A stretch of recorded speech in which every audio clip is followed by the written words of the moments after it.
So here's kind of our agenda for our presentation. We're going to start out talking about different traffic laws since we are both, we border two states. We will talk about Kansas and Missouri laws. It's very easy to go from one state to the other when you're riding, and there's just a few differences between both the states, but we'll cover that a little bit more in depth. After this presentation, you'll also get a copy of the Missouri and Kansas laws. We'll send those out and you should be receiving those probably by this afternoon or tomorrow morning. We're going to do a quick overview of some of the different bike facilities that are in the metro. You may recognize some in your area. We'll talk about when we are riding bikes, what lane do we select? We'll also then kind of dive in a little bit deeper and talk about our position within a specific lane that we select.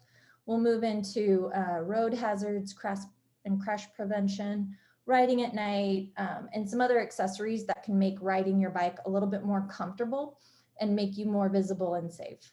At the very end, again, I'm going to try and leave us some time for Q&A, all right? All right, so first and foremost, I'm going to do one more thing. There we go. Okay, we're going to talk about the principles of traffic law. These are all things that should sound familiar to you if you've spent any amount of time driving a vehicle. So, and the basics of these traffic laws apply both to people behind a vehicle wheel as well as when you're riding your bike on the street. So the concept I'm teaching here is vehicular bicycling, so using your bicycle as a vehicle. And again, these should sound familiar to you as these are all kind of rules that we start to follow, and they start to feel almost like common sense when we're driving a car. So when we come to an intersection, you know, everybody follows the first come, first serve rule. So if we're at a four-way stop, I come and then here comes Mark after me. I came first, so I get to go. Same thing happens if you're on your bike, you come to an intersection and then a car pulls up after you. You were there first, you get to go. And if the tables were turned, the car came first and then you came second, car has the right of way. Riding on the right-hand side of the road. So in America, we ride and drive on the right-hand side of the road.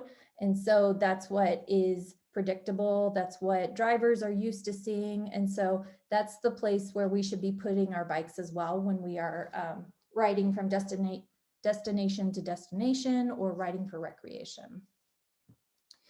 So yielding to crossing traffic, you know, I think as we all would sit in our cars, you know, we understand that if there is an oncoming car, we aren't going to just turn right in front of it or cut them off. We wait until it's safe to do so. The same should be happening when we're riding our bikes.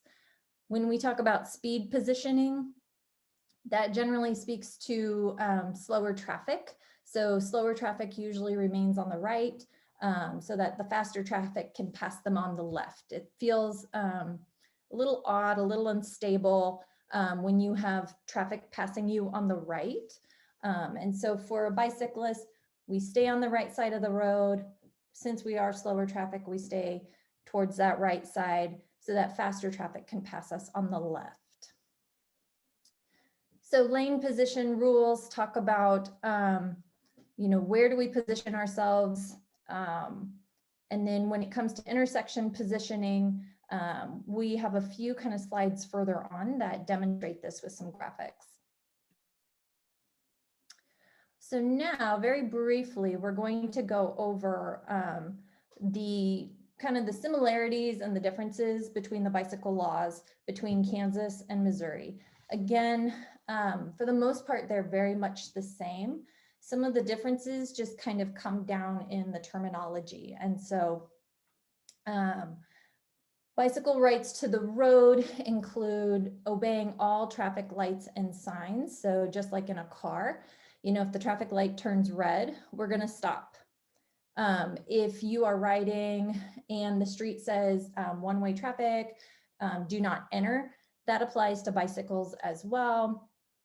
Speed limit signs apply. any other kinds of signs that you would follow as a driver, you are expected to follow as a bicyclist. So vehicles overtaking bicycles. So here's one of those instances where there is just a little bit of kind of difference in language or terminology between Kansas and Missouri. Kansas actually defines 3 feet as legal for passing a bicyclist, a vehicle passing a bicyclist. In Missouri, the language is something like a reasonably safe distance. It's not as defined. So just be aware that 3 feet is defined in one state, in the other, it's kind of referred to more vaguely. So lights and reflectors, there's not much difference between both states here, but you are required to have at least reflectors on your bikes. So white ones in the front, red ones in the back. And if you think about it, that very closely mimics the way car headlights and tail lights are colored.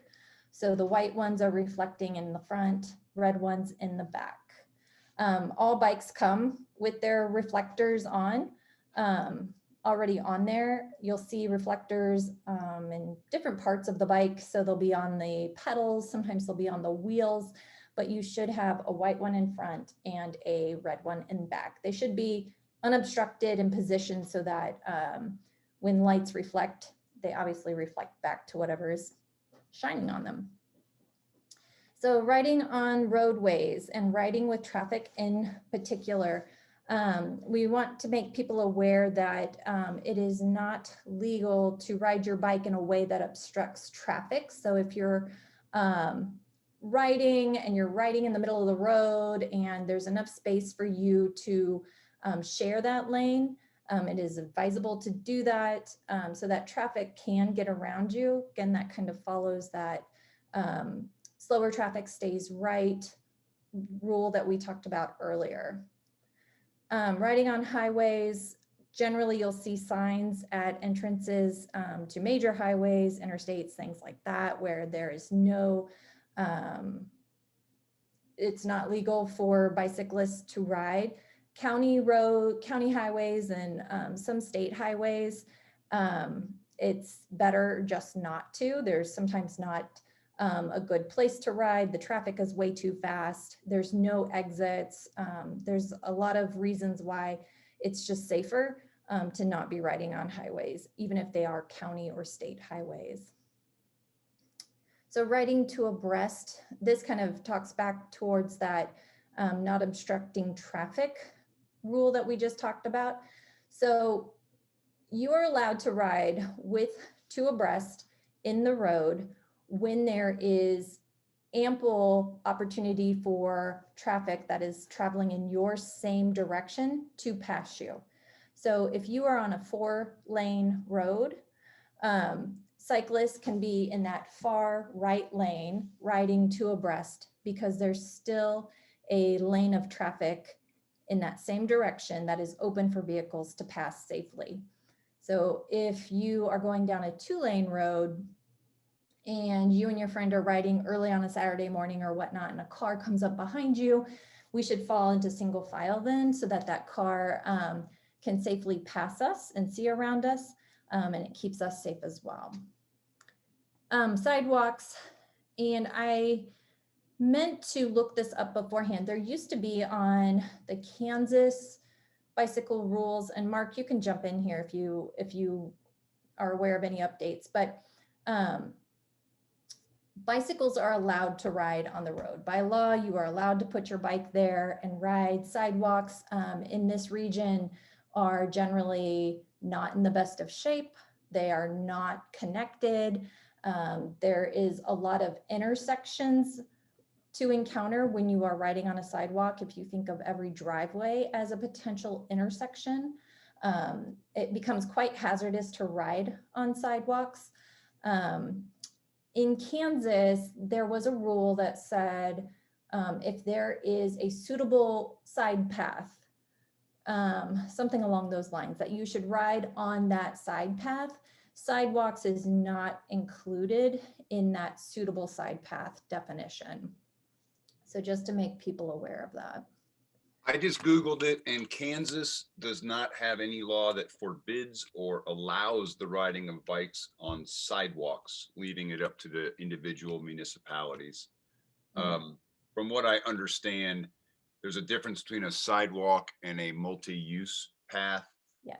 A sidewalk that's only like 3 feet wide is not appropriate for bicycles used as transportation. Kids can ride bikes there. You can ride there if you absolutely feel like you must, but if you're trying to get from point A to point B and moving at a good clip, don't ride on a sidewalk that's only 3 feet wide. If a shared use path is available that's like 10 feet wide, that is what you're supposed to use instead of the road if it follows the same direction. Is that if it's along the side of a road, you're supposed to be on the shared use path, not on the road. Yep. Yeah, and that's been updated recently, and so that's where, you know, I was mentioning I was a little bit not as up to date on it, was just kind of keeping track of it. So do be aware of what is available in your municipality. Like Mark mentioned, there could be some different ordinances or whatnot related to that. I don't know if you guys can see my notes, but I did pull these up because of the e-bike rules. And again, Mark, I will need your assistance here. But e-bikes are rated by how fast or how strong the engine is, correct, Mark? All right. So e-bikes are rated based on a few factors. They're rated on the maximum speed of the pedal assist. There are 3 classes of e-bikes. There's Class A, Class B, and Class C. Class A are for pedal assist e-bikes that the assistant only goes up to 20 miles per hour. Class B are e-bikes that have a throttle. So you can just sit there and just use the throttle and the bike will go. A Class C e-bike is pedal assist with the assistance up to 28 miles an hour. Class C e-bikes, which Laura and I, you and I both have Class C e-bikes. We are not legally allowed to use bike lanes or shared use paths on our e-bikes because for whatever reason, I think it's wrong, but that's what the law is. So if you have an e-bike, it's Class A, you can ride that anywhere and you can ride it in a bike lane. If you have a Class C e-bike, you may be breaking the law if you ride it in a bike lane. So basically kind of what we are getting at is that, you know, there's very similar rules between both states. There can be some differences between municipalities. The other thing about the sidewalks that I remembered and wanted to bring up is that in certain areas, it is illegal to ride on a sidewalk. In Kansas City, Missouri, and specifically any commercial district, it is illegal to ride on a sidewalk. If you're riding on a sidewalk and somebody walks out of a shop right there, the chance for a crash and somebody to get hurt is much greater. And so it is illegal to ride on sidewalks in certain districts, and that can vary from municipality to municipality.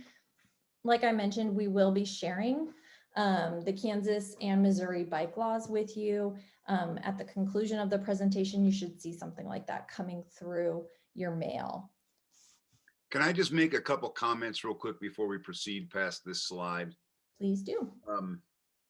So when we talk about position in lanes, we talk about, you mentioned that we need to stay as far right so that we don't impede traffic, yet it is sharing the road with traffic. So I think it is unsafe for you to ride next to the gutter on the furthest most right side of the road.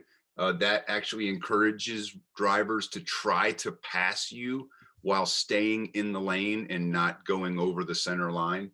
That is dangerous. So there's some interpretation there of what that means. And I see cyclists on the road riding like right in the gutter, right up against the curb, which is just incredibly dangerous. So when you're riding on the road, you should position yourself basically in that furthest rightmost tire track where cars drive. You'll see that change in color of the pavement, and that's where you should be riding. Cars, if they need to pass you, they need to find the opportunity to pass you when it's safely. If you ride in the curb, they will try to pass you too close. So please don't do that. And there was something else that I wanted to say, but it's all about sharing the road. It goes both ways. Vehicles share the road with cyclists, cyclists share the road with vehicles. Neither of us should feel like we own the road any more than the other. And I think if we always use that thought, then things will work better. But when drivers believe that that cyclists have no business on the road, it causes problems. And when cyclists believe that drivers are just intentionally trying to affect them, it causes problems. So we all just need to understand, we all need to share it. So with that, I'm clicking off and I'll be in the background.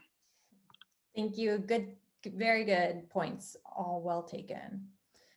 All right. So now that we've kind of gone over those, we're going to talk a little bit more about some tips and tricks. These are kind of the pro tips for smart cycling. So making sure that we're riding lawfully and predictably, make sure that you're positioning yourself in a lane so that you're visible, as well as taking advantage of high visibility gear, in low light or in nighttime situations, making sure you're riding confidently.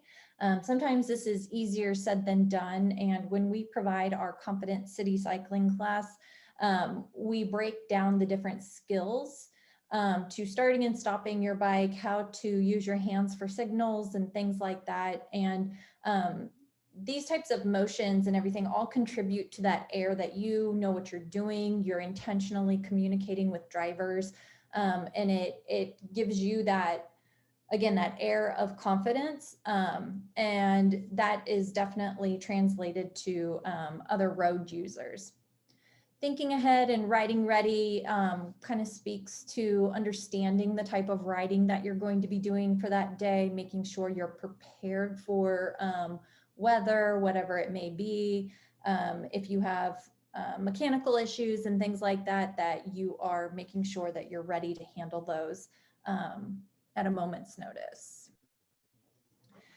So now we're going to talk about some of the different bike facilities that you might be seeing cropping up across the metro. A lot of these are pictures from Kansas City, Missouri, but I've tried to pull in from north of the river as well as on the Kansas side, some of the facilities that are cropping up.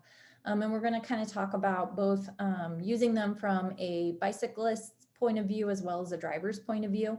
And the order that I have these kind of goes from the most comfortable for the bicyclist, or from the least comfortable for the bicyclist to the most comfortable. So that's a perception feeling, but then there is some actual elements that, are really putting the bicyclist safety first. So this one right here, you'll see this is a pedestrian and bike path over I-70 from Grand Street.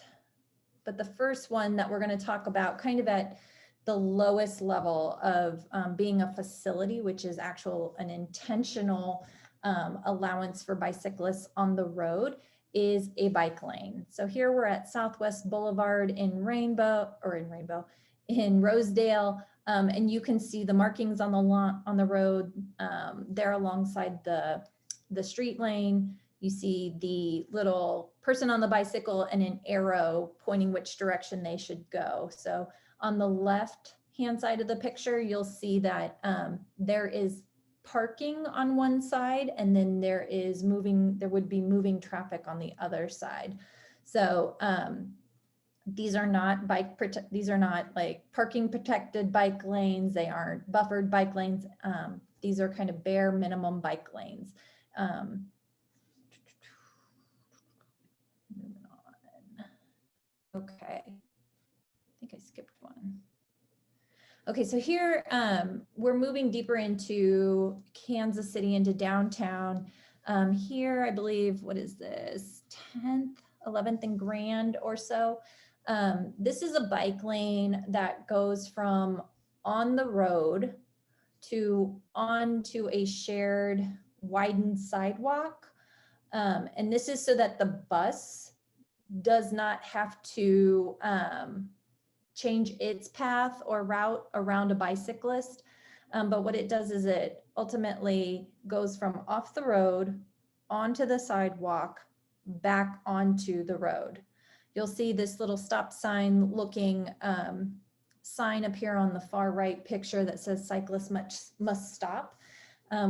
This is confusing for both cyclists, pedestrians, and drivers alike. One thing I do want to kind of point out here with this presentation on the bike facilities across town is that BikeWalkKC in no way is responsible for putting bike facilities down across the metro. We do have an urban planner who is on our staff, and we try to work with municipalities to implement best practices for any bicycle or pedestrian facilities. However, you know, it's a complicated thing to do a bike project, a walk project with the city. There's a lot of financial considerations, a lot of safety considerations, as well as, you know, do we do improvements to utilities as well? So municipalities are really looking to do a project, implement a project when they can kind of get the most bang for their buck. And that can influence the design of a facility greatly.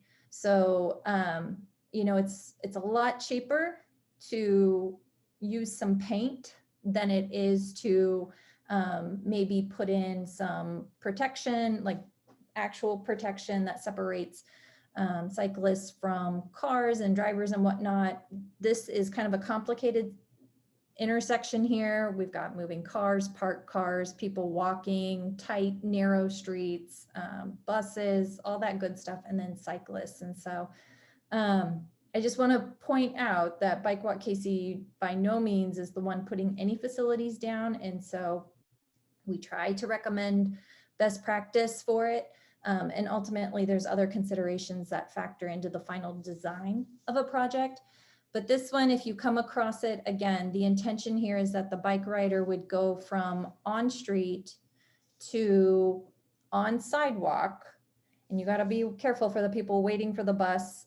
You come to an intersection and you actually have to stop, and you go from the sidewalk back onto the street once you cross that intersection. So, Laura, can I ask can you clarify, what if there is no bus at the bus stop? Can you continue forward without Yes. diverting behind the bus stop? Yes, you more than welcome are to continue going on. So again, this kind of talks back to your level of confidence. Sometimes to say you're a confident cycler is easier than actually doing it, particularly if you come across new facilities that you aren't 100% familiar with. It can get confusing, and you know, but you are allowed to continue riding forward.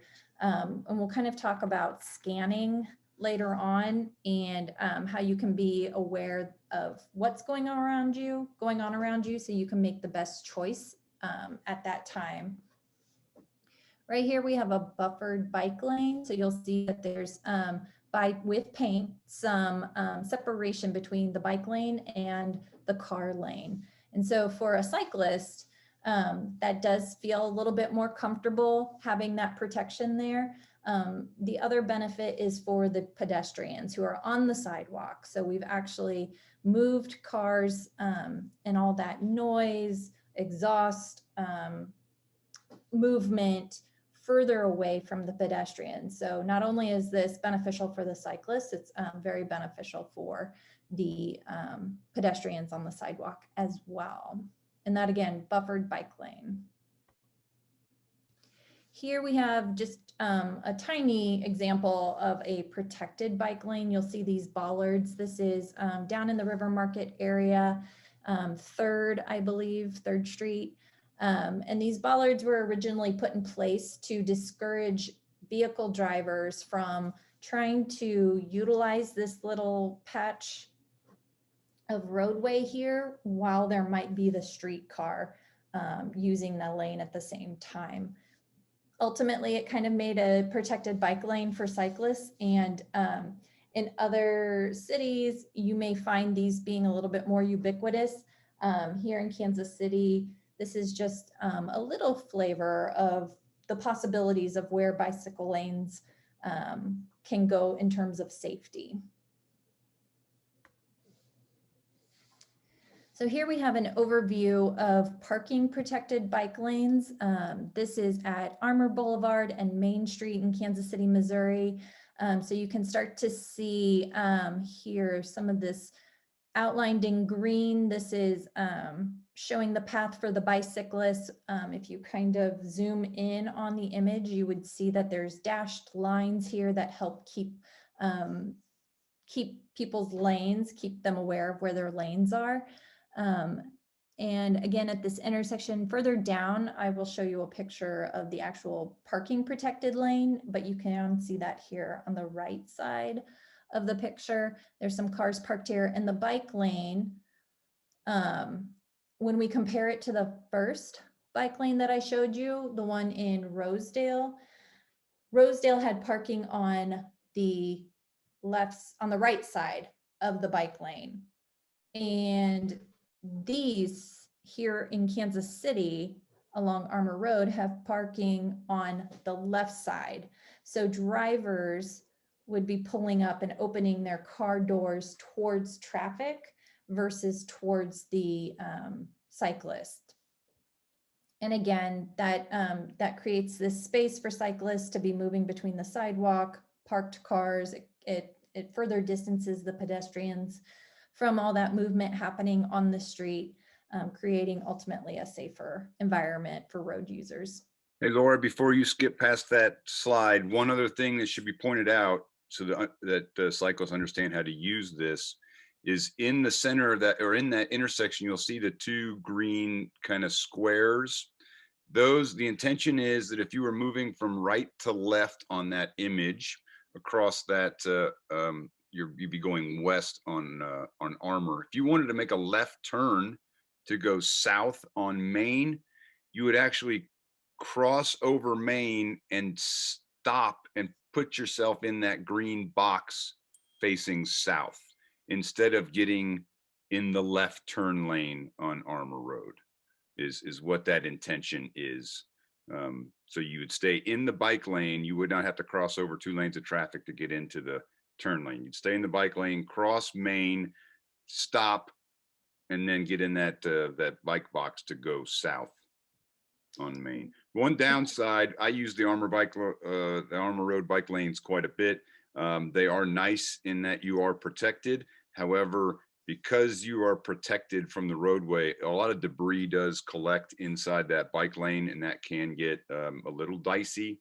And then cars don't always understand how to park properly. So sometimes they will park in the bike lane and you get kind of stuck and there's no way to get around them. So you got to be aware of it, but that is an interesting, it's an interesting piece of bicycle infrastructure, that protected bike lane by the parking lane. Mm-hmm. And like Mark mentioned, there's these left turn lanes or left turn boxes for the bikes. I do have a little video that we will watch where it demonstrates how to use those. It's really kind of a ingenious idea, and having the paint on the ground to draw the attention of both drivers and bicyclists to that function of how to cross a busy street. It's really kind of simple and elegant. And again, the video will show a little bit more how to do it. Here's a closer look at the protection offered by the cars when they park in their allotted space. Again, when you compare it to that first bike lane that we showed in Rosedale, where there was parking on the other side of the bike lane, which would be the cyclist's right-hand side. This is much safer. Again, nobody hopefully will be opening their door into a bicyclist. There's even some buffered area right here to account for passengers doing that as well. So here we're going to focus a little bit more on those left turn boxes, kind of a zoomed in view. This is at Armour Boulevard, and I forgot what my cross section was here. Gillum. I apologize. That's Gillum. Yes, at Gillum.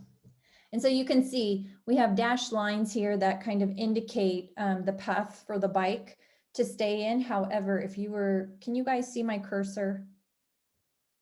Yes, we can see your cursor. Okay, so as you're coming to this intersection, and this is what Mark was explaining before, if you're continuing to go straight, what you do is follow those dashed lines and go straight and then make your way over to the adjoining bike lane. But if you wanted to turn left and you didn't want to use the left turn lane, which is right here, what you are allowed to do, and what this box kind of illustrates, is you continue along the bike lane, but then what you do is you cross the intersection on your green light, but then you position yourself between the bike lane and the crosswalk here. And what you would do is ultimately turn your bike to face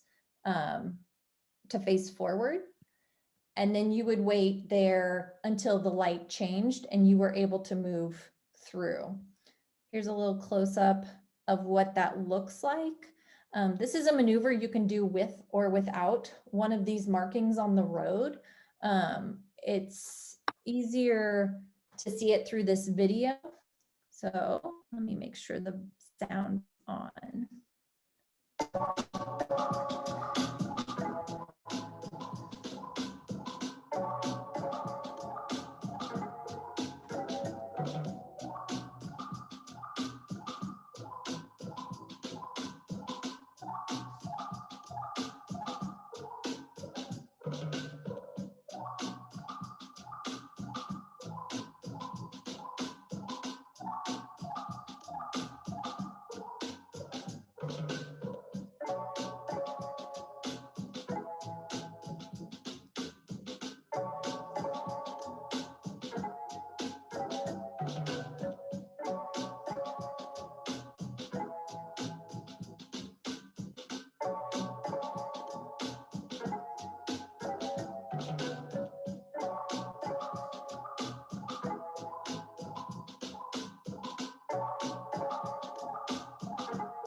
So I hoped for everybody that kind of, you know, showed a little bit more easily how to use one of those left turn boxes.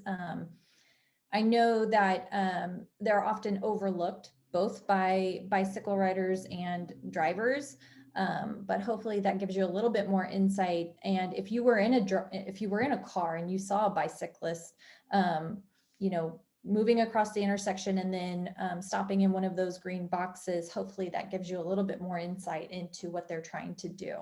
And I think in that video, there was a dedicated left turn lane, but they would have had to have crossed moving traffic to get to it, which is something you're totally welcome to do. But if you feel more comfortable to just move through that intersection and then reposition your bike after you've gone through that intersection, that's an option too. So here we have some more bike boxes. What I want to show you here is alongside these parked cars right here, you'll see that this green lane kind of travels all the way to the front of the traffic right here. And what this allows is for bikes to queue up at the front of waiting vehicles. Ideally, there is another signalized bike light or bike, what do they call it? A signal head, a bike signal head that would change signals ahead of the car signals so that bicyclists who were queued up right here would be able to move and get out of the way of all the moving cars. And then the regular signal head for the cars would change. I hope that makes sense for you all. One thing to note here, you know, I would only recommend moving to the front of a queue of cars when you have an outlined facility to do so. So if you're in your vehicle waiting at a stoplight and you know you see bicyclists come riding up in front of you and get in front, BikeWalkKC, we don't recommend bicyclists to do that. We recommend that if you are going to be riding in traffic, that you take your space in line and not cut ahead of all different cars. That's for safety, it's for courtesy. And so again, I would not recommend moving ahead of a queue of cars unless you had a dedicated facility like you see here. So here is a picture of one of those bicycle signal heads. You can see it here on the right. This changes at a different time than the normal bike signal or car signal in order to make sure that those bicycles can move through first. And you'll see here some accompanying signage that says to yield to the bike. And this is at Petticoat and Main in Kansas City, Missouri. There's not very many of these bicycle signal heads around town, but it is a nice feature to have. I know that at, see here, Broadway and Armour Boulevard in Kansas City, Missouri, there's a similar intersection to this in that it tees, and there is a lane for the bikes to get in front of stopped cars, but it doesn't have this bicycle signal head either. So you are moving across, you are moving the same time traffic is moving, which can be a little confusing, but we were talking about riding on sidewalks or multi-use paths or side paths. These are generally noticeable and different from a sidewalk in that they're much wider. So more like 8 to 10 feet versus a sidewalk, which might be something like 3 to 4-ish feet. So do recognize that those are available in different areas. The one on the left is in North Kansas City at North Oak Traffic Way and 32nd Street or Avenue. And then the one on the right is in Prairie Village at Mission and 71st. You'll see that they had done a road diet, but then they did some multi-use paths along the side of Mission Road there. And I believe that there's some also down Knoll. I think those sidewalks are intentional for multi-use paths. In North Kansas City, they have a two-way cycle track. There is also one on Gillum Road that you'll see. This one is actually separated with a barrier here. So that is really, really nice. This is on Diamond Parkway in North Kansas City. If you get a chance to ride it, I personally think it's a wonderful facility. This is obviously much more expensive to implement than something like the cycle track that is on Gillum. And that just kind of speaks to, you know, all road infrastructure projects. They're very expensive to do. Kansas City is making good strides at putting in facilities for cyclists and pedestrians to make them feel safe. And, but again, with that money consideration, you know, it comes in bits and pieces and stops and starts. So here's an example of a really great facility up in North Kansas City. So that's not to say that, you know, all infrastructure that goes down is inherently safe. So it may be that a consulting firm comes in and, you know, a municipality is asking for, we want bike lanes and we want this or that. But again, you know, without connected networks, sometimes the facilities start and stop. And sometimes they're just inherently dangerous. With this little picture right here, you can see kind of several concerning things. One, that a bike lane ends, and where it ends, there is a right turn only lane. So you kind of get thrown into traffic that is only turning right when your bike lane ends. You can also notice coming off the side here, somebody has gone from off the sidewalk area across several paths of traffic. So that's kind of interesting as well. But again, by riding ready, know where you're going, what type of riding you're doing, you can still use these facilities safely. You just will have to navigate your way across some lanes to get into the right position ahead of time.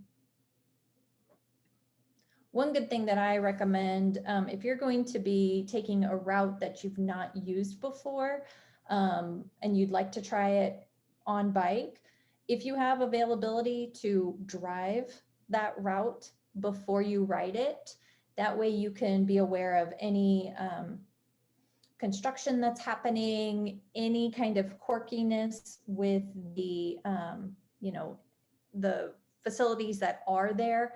Right here, we have Charlotte, and this is at Independence Boulevard, or Independence Road.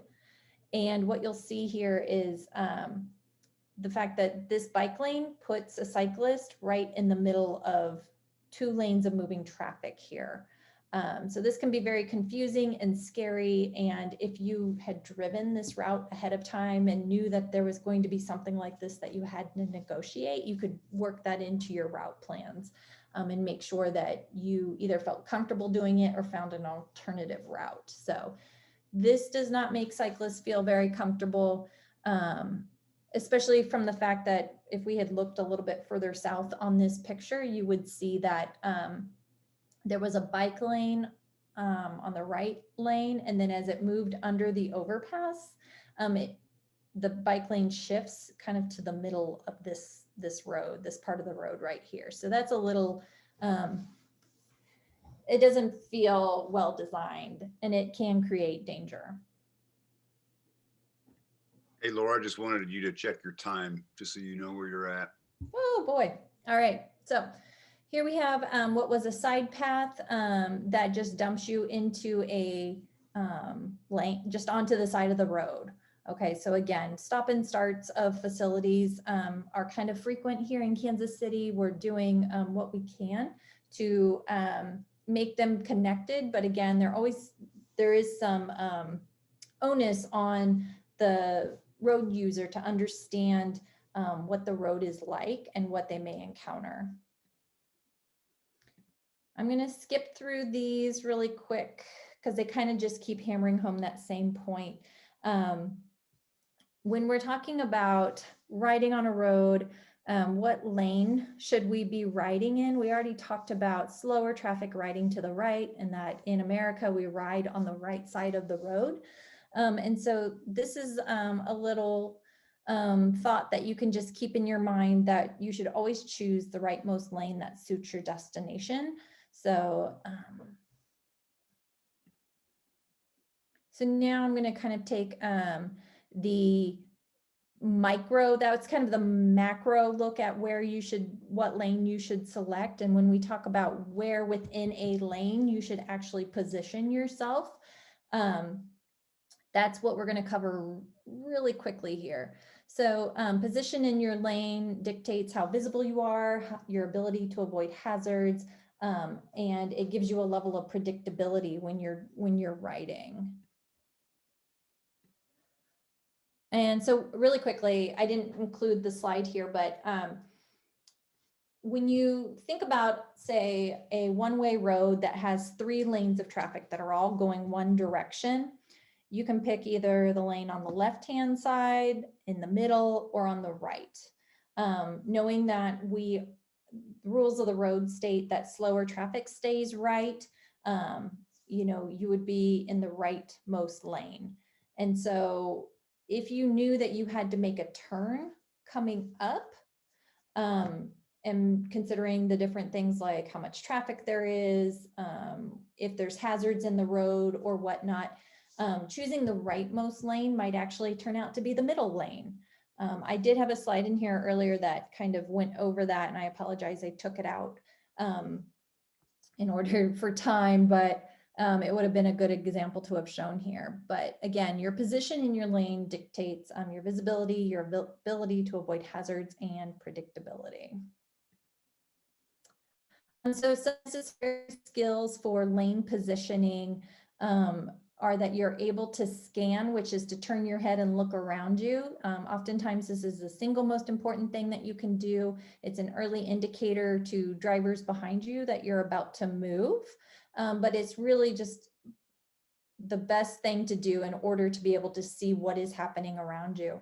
And we pair scanning with signaling. So before we make a change in lanes, we want to make sure that we turn our head, make sure it is clear. And then we want to be able to continue riding in a straight line, but use our hands to further communicate what our intention is. So right here, you'll see kind of a little diagram of some acceptable signals that you can use with your hand. For stopping, we use the left hand kind of at a right angle, but in a down position to indicate we're slowing or stopping. Left turn, one of the easiest things to do, just point left. Same with the right hand turn. Pointing right leaves no ambiguity on what you're doing. Sometimes people can confuse the upturned hand and not maybe understand that somebody's using that to signal that they are turning right. Maybe it's a less experienced driver and they don't recognize that hand signal. It's still an acceptable way to signal that you're going to turn. But another option is also to just use your right hand, put it out at shoulder height, hold it out there for 2 to 3 seconds, again, to indicate what you're doing, and always pair your signaling with scanning. So here we're kind of talking about some lane positioning at intersections and where, as a bicyclist within a lane, you may put yourself if you're going to change lanes or continue straight on. As a cyclist myself, I would never put myself over here in this position.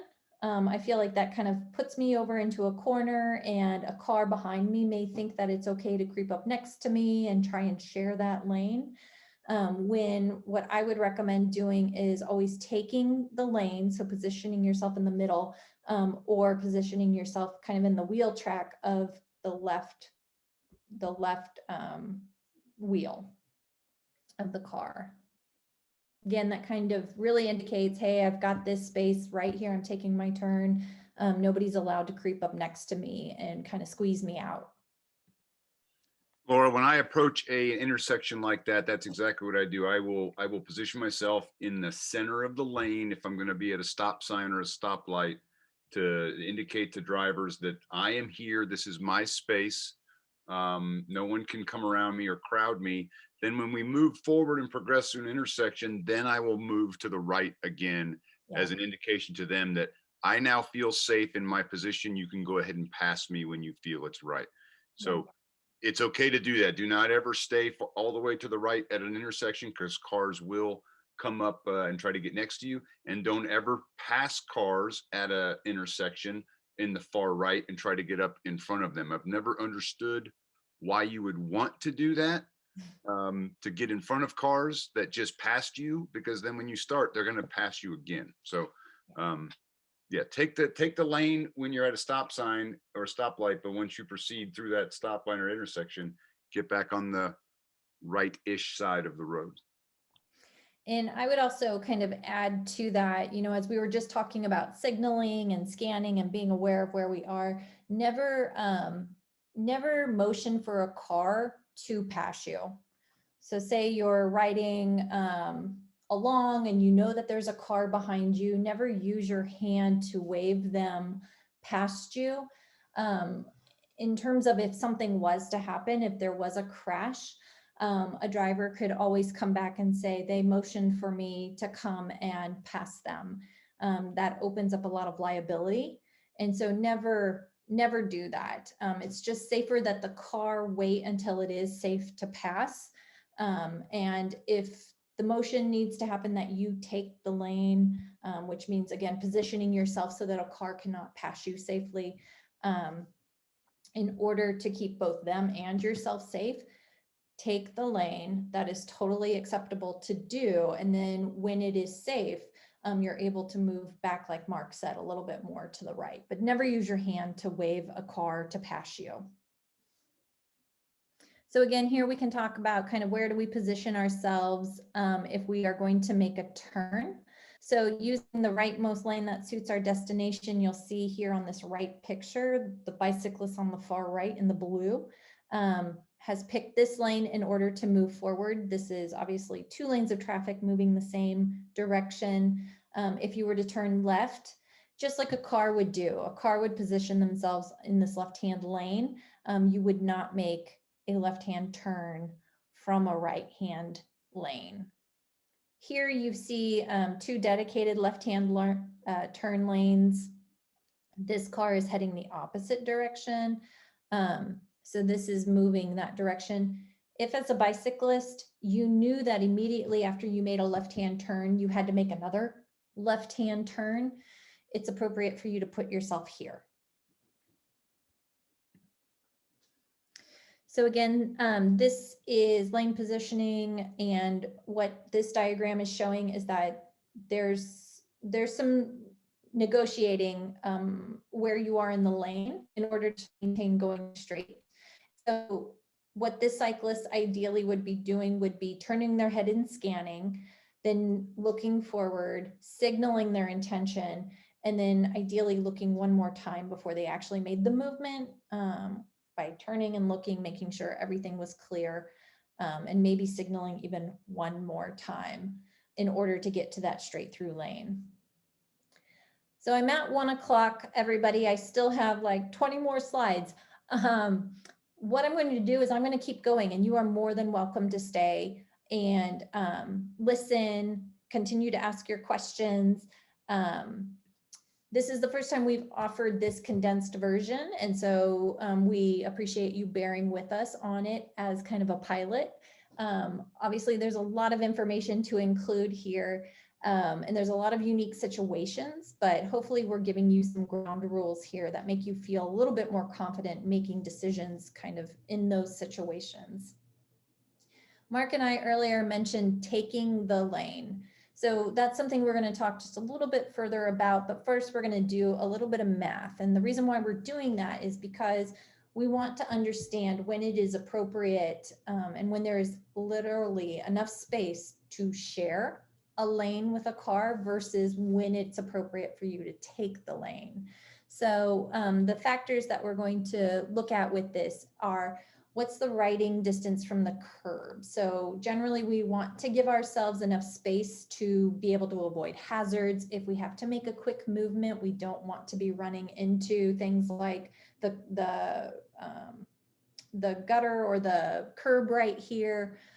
So I'm going to say that we're going to stay about 3-ish, 2.5 to 3-ish feet away from the curb here. Plus, let's factor in average width of a bicyclist, let's say another 2.5 to 3 feet. So now we are asking for about 6 feet of lane width. What is the safe car passing distance? So 3 feet. So now we're about 9 to 8-ish feet of lane that we need. And then what's the typical width of a car? So that can vary. Let's say 6 to 8 feet. I may be a little short there, but we had 9 plus 8, 17 feet or something.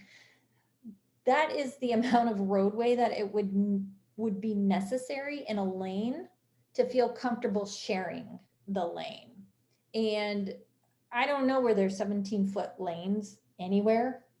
That's a lot of roadway. That's a lot of space for a car. And so what we're getting at here is that it takes a lot of room to be able to share comfortably with a car, comfortably and safely with a car. And many of our lanes across the metro are much shorter than 17-ish feet. And so this is when we're kind of, again, encouraging taking the lane. Oops.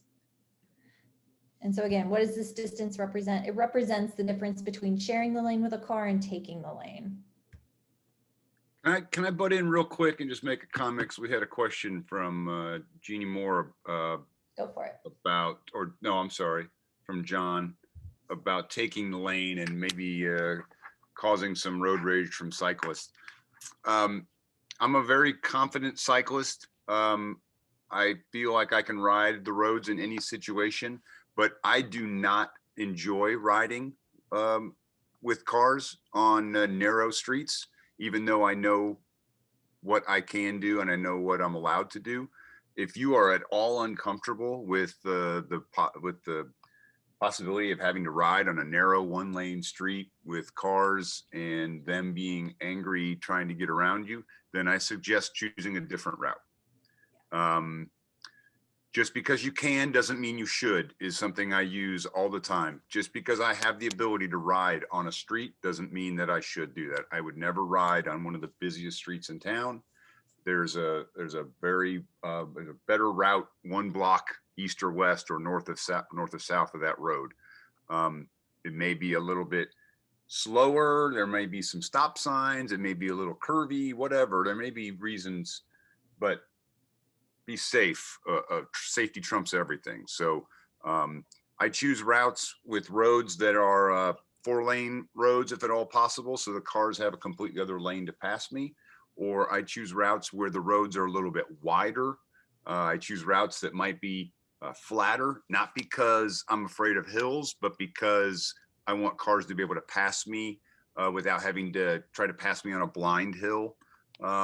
Just all those reasons are what I use to choose my route to get from point A to point B when I am in the city, or not even the city, but in the suburbs. When I'm with traffic, I don't want to be there any more than they want me to be there. So I choose my route appropriately. Yeah, and I would totally echo what Mark is saying.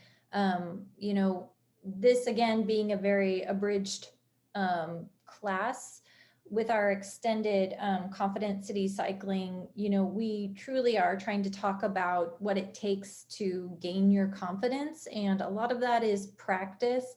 So, you know, as you listen to this presentation and we say something very objective, like, you know, it takes this much roadway for people to feel comfortable sharing a lane with a car or taking the lane, you know, that kind of overshadows the fact that there's a level of confidence that everybody is at a different level of confidence. And so like Mark is saying, you know, he's definitely a very confident rider, but he's making choices, you know, to keep himself safe, as well as to make sure, you know, he's not I'm lowering my stress level.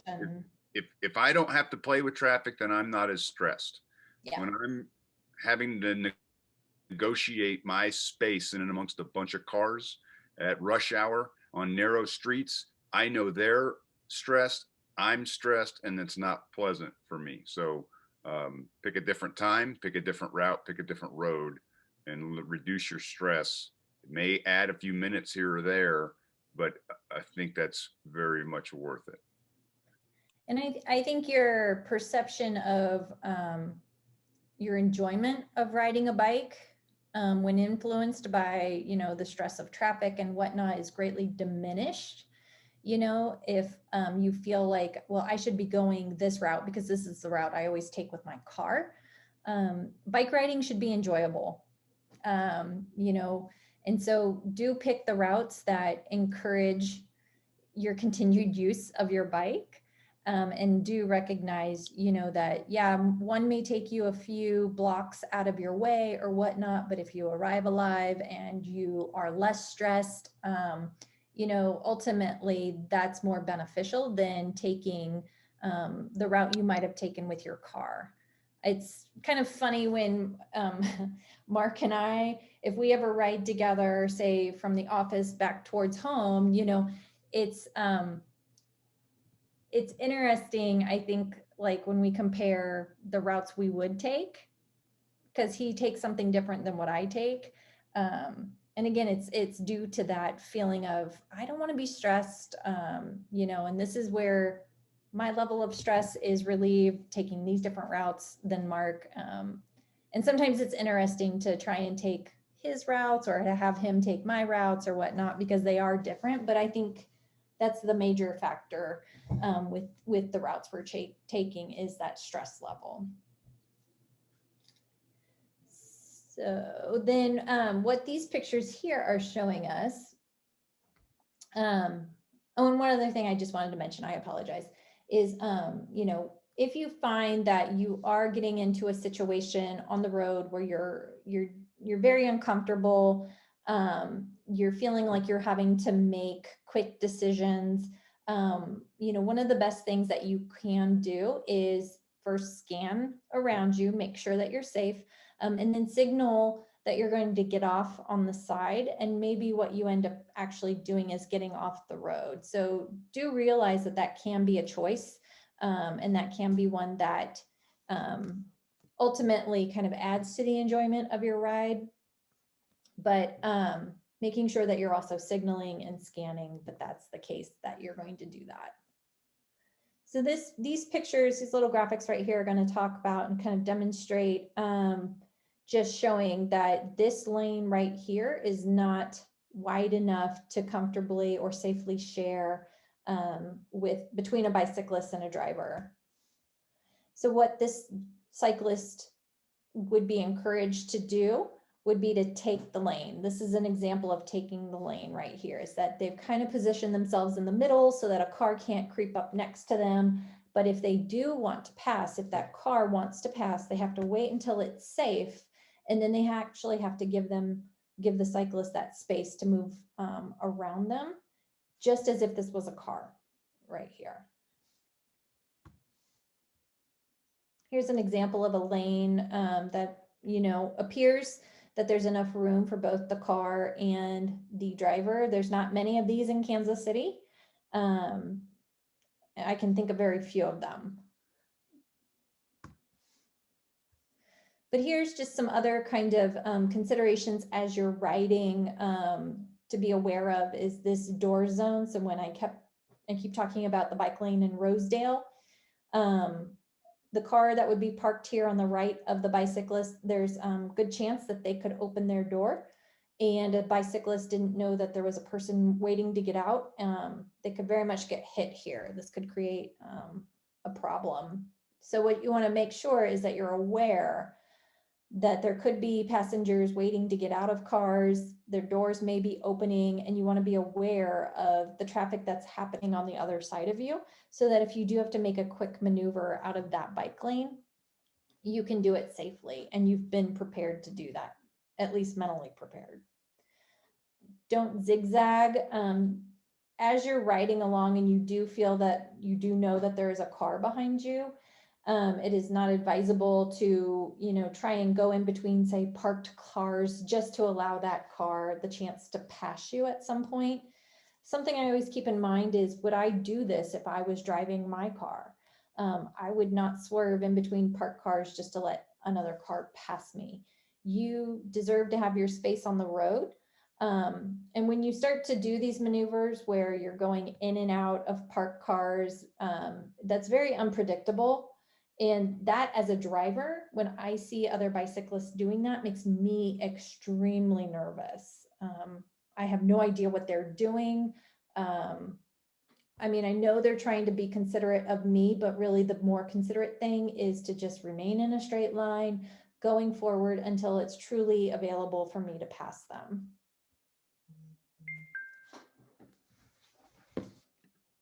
All right, so for changing lanes, here's some pro tips.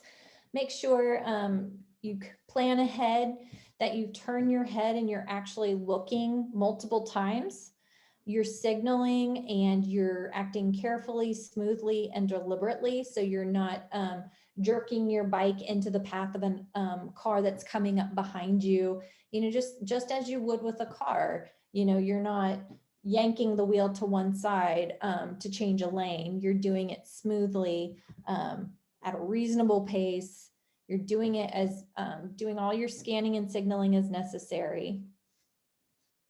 And these right here kind of come along with that. So don't move in front of a vehicle to constitute a hazard. And this may need more than one move to change a lane.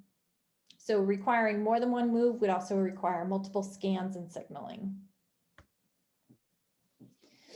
This graphic with these little triangular darker spots here kind of show where their bicyclist eyesight is. So back here, this is where the cyclist is scanning and noticing this car. So they're either slowing, doing what they need necessary so that when they put their hands back on the handlebars, they're signaling at a time that's appropriate and safe. And I would even suggest that this cyclist look behind them one more time. This only makes it look like they scanned once, but scanning, signaling, scanning, if necessary, signaling again in order to get out of this straight through lane here. Looks like they need to make a right turn. Or I cannot stress enough how much scanning is, how important it is in this whole process. I feel that scanning is almost more important than signaling sometimes. If you look back and that driver behind you, they'll see you looking, and that's an indication you're going to do something. It's an indication that you're doing your part. You're looking around. You're making sure it's safe. That will affect a change in the driver's behavior if you just turn around and look at them instead of just sticking your arm out and making a move. So scanning is so important. You should do it so much before any change in direction, or just, I mean, if you know a car is behind you, even if you're not changing directions, just turning around and looking at that car affirms that you are a human, and that will affect a change in behavior of that car. They'll back off and give you more space if you just look at them. Eye contact. Yep, I agree. Totally agree. So here again, more pro tips on making left turns and utilizing bike lanes. One thing that Mark mentioned there with that eye contact that I want to kind of touch on, it's a little bit, it's related, but a little bit separate from when you come to an intersection, say a four-way intersection, and a car comes at that same time. I think our reflex is to try and make eye contact with the person driving the car so that we have some affirmation that they have seen us and they know that we're there. But I do just want to stress that maybe the better place to be looking when you come to an intersection and you aren't quite sure that you've made eye contact with the driver is to put your eyes on their wheels. So if you start to see that their wheels are moving, it looks like the driver is looking at you, but their wheels are moving, that's a good indication maybe they didn't actually see you. I know a lot of times on my commute to work, as I am riding from west to east, I have the morning sun in my eyes, you know, and I can't often see. So, you know, I can only imagine for drivers, you know, when they have sun glare in their eyes, a lot of cars have highly tinted windows that makes it hard to even see the person. And so you have no idea if they're actually looking at you or not. You can't tell if they're, you know, saying, oh, go ahead, come on through. You know, so the better indicator if, you know, if it's safe for you to move through an intersection is to try to make that eye contact, but I would rely more on the movement of the car's wheels. So if they start to move forward, you know, that again could be an indication that that driver didn't see you or that they're going to make a move ahead of you, if that makes sense. You can always defer to them if there's ever a question, and just put both feet on the ground, take your hands off the handlebars and wave them through and let them get out of the way. And that's different than the situation I talked about earlier about waving a car to pass you. So a car to come up from behind you to then get around you and in front of you. What Mark's indicating there is different than that situation. And again, we see cars wave bicyclists through all the time. We see bicyclists wave cars through intersections all the time after there's been a stop of movement and hopefully some eye contact. But do be aware that somebody may look like they're looking at you, but not actually see you for any number of reasons. All right, so here's our smart cycling review: to ride lawfully, predictably, visibly, confidently. Make sure you're thinking ahead and riding ready. Just again, the best rules are riding on the right side of the road, ride on the street. Do not put yourself in the gutter by riding too far to the right, but do choose the rightmost lane that suits your destination. So we're really quickly going to go over some road hazards and crash prevention. A little definition here is that a hazard is anything that can cause you to crash. So it can be any number of things, whether it's environmental or there's actually something blocking your path. Right here in the middle, we have a picture of some railroad tracks, you know, with the streetcar and a lot of railroad tracks across the metro. One thing to be aware of when you are crossing them is to cross as perpendicularly as possible. So you want to cross at an angle. So you make kind of a T over them. It's really easy for your wheel to get stuck, you know, alongside those tracks right there. So crossing them again as perpendicularly as possible is the best thing to do. One thing to note, you know, if you are in the road and you do have to make a maneuver where you have to maybe kind of swing out into the lane a little bit more in order to cross tracks at that right angle, make sure you're scanning and you're signaling and that you have enough room to do that safely. If there's a car behind you, they may not understand how important it is for a bicyclist to cross those tracks at such an angle.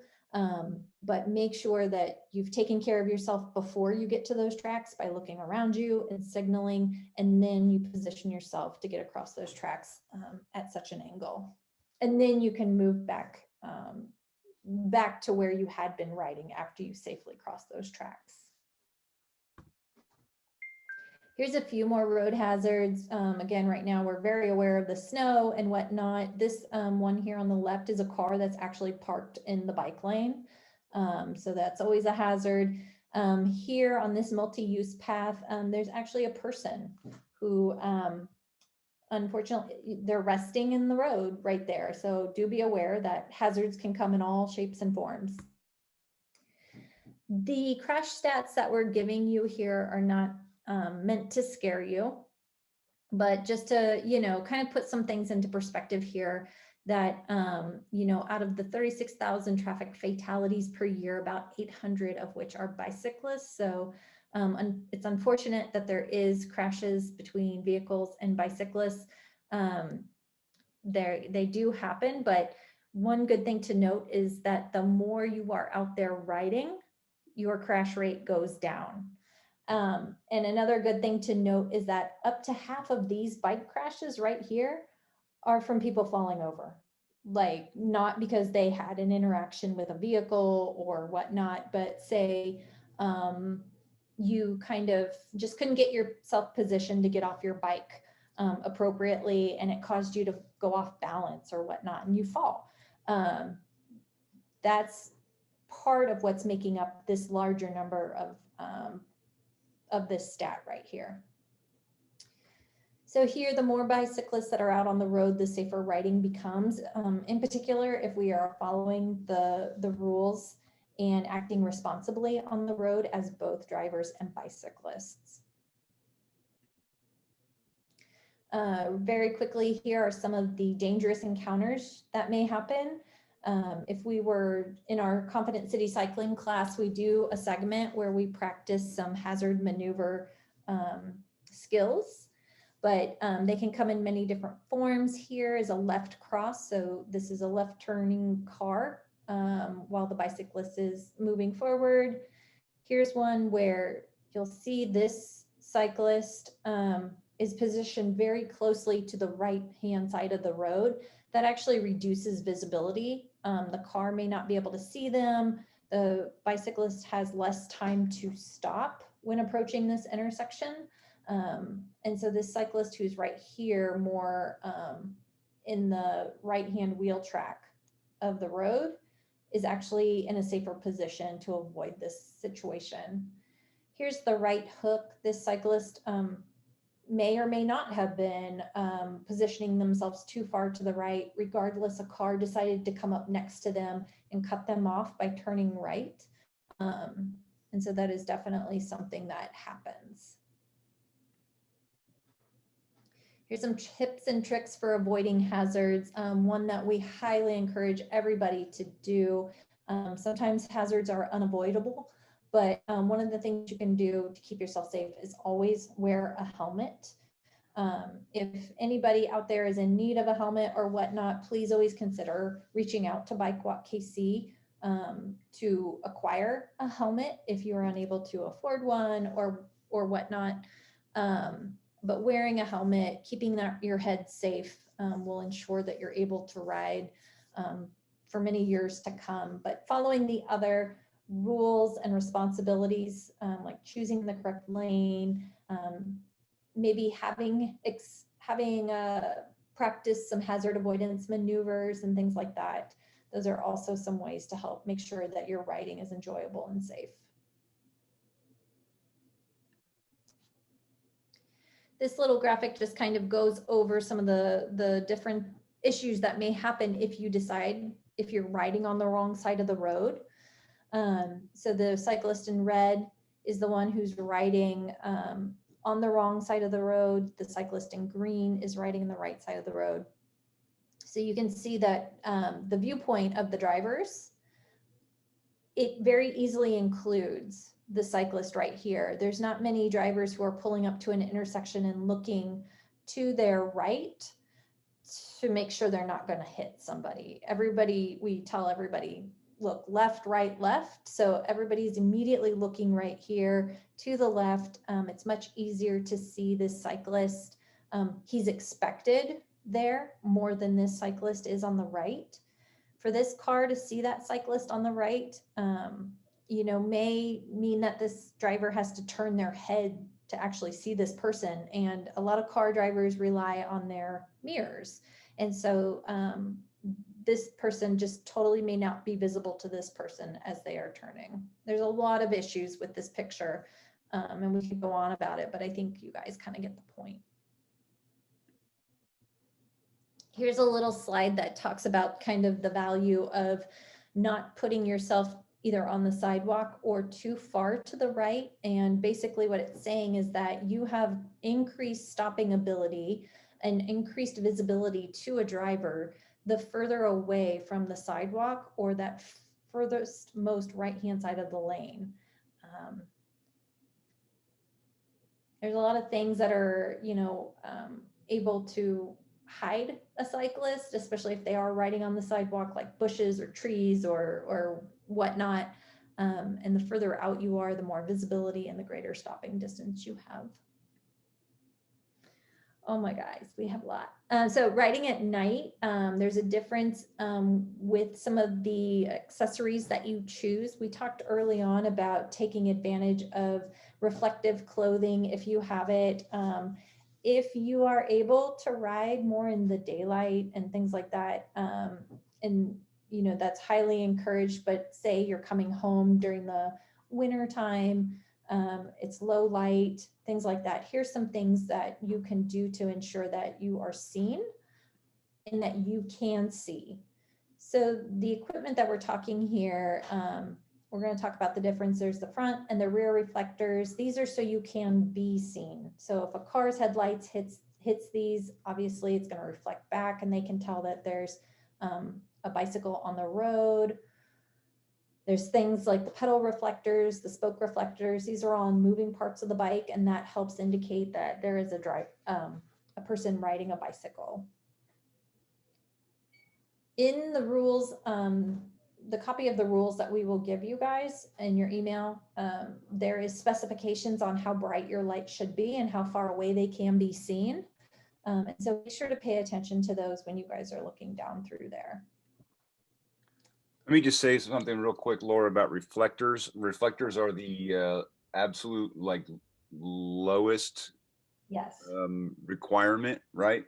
Reflectors also, they require light to be illuminated.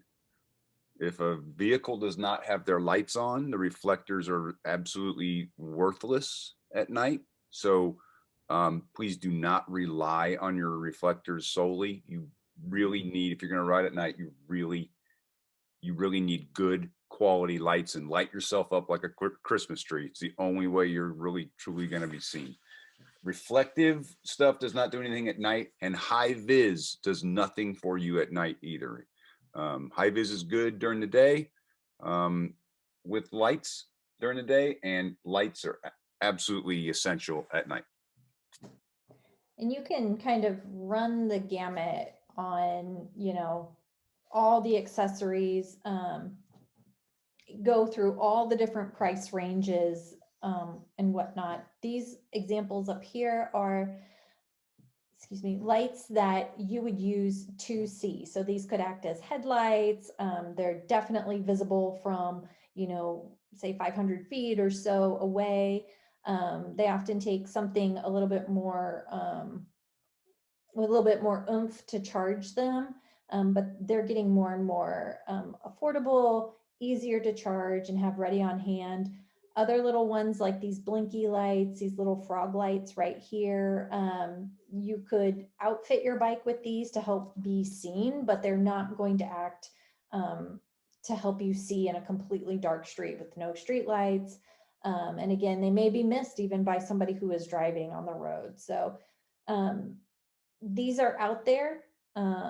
Like Mark mentioned, you know, lighting yourself up like a Christmas tree is good for you. It's good for the other road users out there.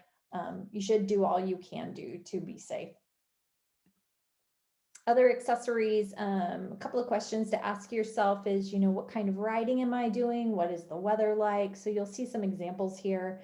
You can get all kinds of gear to make riding in the wintertime comfortable, riding in the summer and the heat comfortable. Things like little saddle bags that can carry some tools and things like that are very handy. If you do a lot of commuting and you know, it may be advantageous to have a rack or something like this on your bike. A lot of local bike shops would be happy to talk to you about the type of riding that you're interested to do and make suggestions on accessories that would help you out. Friends who ride are a good place to kind of bounce ideas off of and whatnot. But you can go kind of crazy. But two main things to be asking yourself in order to make sure you're getting at least what you need is what kind of riding and what is the weather like when I'm riding. Really quickly, here's just some common tools to pack. You can do more than this. Some people may do less than this, but things like a multi-tool and tubes and patch kits, these are all things that are very vital to have if you find yourself with a flat, maybe a few other little mechanical issues can be taken care of with the multi-tool. But it's also good to make sure tools like ID cards, your phone, maybe some money or a debit card on hand with you as well. Again, kind of bare minimum type things that you can take with you or should take with you. Talk to your friends or other people who ride a lot and they'll give you a range of things that they take with them. Last accessory is keeping your bike locked up. There's all different kinds of locks that are out there. Things like the U-locks are going to be more expensive than, say, a cable lock with a combo on it. You know, again, be aware of maybe where you're locking up your bike and what type of tool you might need to keep your bike safe. You know, ask your friends, ask your local bike shop for recommendations and things like that, and then also base it on what's available for your budget. So everybody, here we are towards the end. Again, this was an abridged version of our Confident City Cycling, something to just kind of give you a taste of the basic rules of the road. When we do our full Confident City Cycling, we pair this with on-bike road skills. So we're setting up courses in a parking lot away from cars. We're asking you guys to go through the scanning and the signaling, do the hazard maneuvers, but then also we do on-road riding. So we do a group ride at the end where we put everything together. We give you feedback on different situations that we encounter and whatnot. And so you feel fully equipped to continue riding more on your own. But here's some dates for those coming up. But we do appreciate your sticking with us. Again, this is that abridged version. There's a lot of information to cover. I hope everybody has come away with something they didn't know before. If you have questions, I'm going to put my email in the chat. It's just laura.steele@bikewalkkc.org. you are more than welcome to reach out to me for questions. If there was something I didn't cover, I'm happy to make myself available. Next month on the 18th, March 18th, I meant to put this in the save the date, was our Maintain Your Ride. So that would be back here at this same place, same time.